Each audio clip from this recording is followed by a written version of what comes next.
समंदर के बीच फंसी है हजारों भारतीय नाविकों की जिंदगी और अब डर का साया उनके चेहरों पर साफ दिखाई दे रहा है। ओमान और ईरान के आसपास बढ़ते तनाव के बीच भारतीय नाविकों में दहशत बढ़ रही है। हाल में समुद्री हमले के बाद कई भारतीय क्रू मेंबर्स ने वीडियो बनाकर अपनी चिंता और दर्द दुनिया के सामने रखा। भाई अभी क्या है, हम लोग ईरान में ही है, माहौल इतना खराब है, सिर्फ इंडियन शिपों पे अटैक हो रहा है। क्यों भाई, आप एक दूसरे का लड़ाई हमको बीच में क्यों ला रहे हो? हम कोई मिलिट्री आर्मी थोड़ी ना है कि हमको ट्रेनिंग मिला लड़ने के लिए। हम सीफेरर हैं यार, देश की इकोनॉमी बढ़ा रहे, बिजनेस को बिजनेस बढ़ावा दे रहे, ऑयल ला रहे, तो हमारे ऊपर अटैक क्यों कर रहे हो आप लोग? ये वो लोग हैं जो अपने परिवारों से दूर महीनों तक समुद्र में रहकर देश और अपने घर का भविष्य संभालते हैं।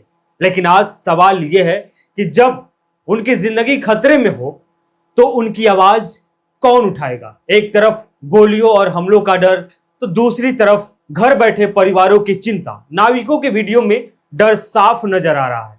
कोई मदद की गुहार लगा रहा है तो कोई अपने परिवार को याद कर रहा है। गल्फ ऑफ ओमान और हॉर्मुज इलाके में तनाव के बीच भारतीय नाविकों को लेकर सुरक्षा चिंताएं बढ़ गई है और कुछ घटनाओं ने भारतीय क्रू मेंबर वाले जहाज को प्रभावित भी किया है और भारत ने भी इस मुद्दे पर चिंता जताई है। लेकिन सवाल यह है कि अमेरिका के सामने भारतीय नेता कोई कुछ नहीं बोलने वाला। लेकिन सबसे बड़ा सवाल यह है कि क्या समुद्र में काम करने वाले भारतीयों की सुरक्षा सिर्फ खबर बनकर रह जाएगी?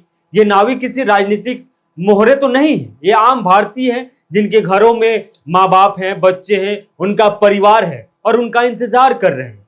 आज जरूरत है कि दुनिया की बड़ी ताकतें अपनी लड़ाई में उन बेगुनाह लोगों की जिंदगी को ना भूले जो सिर्फ अपनी रोजी रोटी के लिए समुद्र में उतरे हैं, अपने परिवार का पालन पोषण करने के लिए रिस्क लेते हैं। क्योंकि हर जहाज के पीछे सिर्फ माल नहीं होता है, किसी के परिवार का पूरा खर्चा जुड़ा होता है, किसी की जिंदगी जुड़ी होती है। खैर, देखते हैं कि इस मामले में हमारी सरकार क्या करती है, क्योंकि अमेरिका ने लगातार 3 जहाजों पर हमला किया और 3 नाविकों की मौत हो गई है।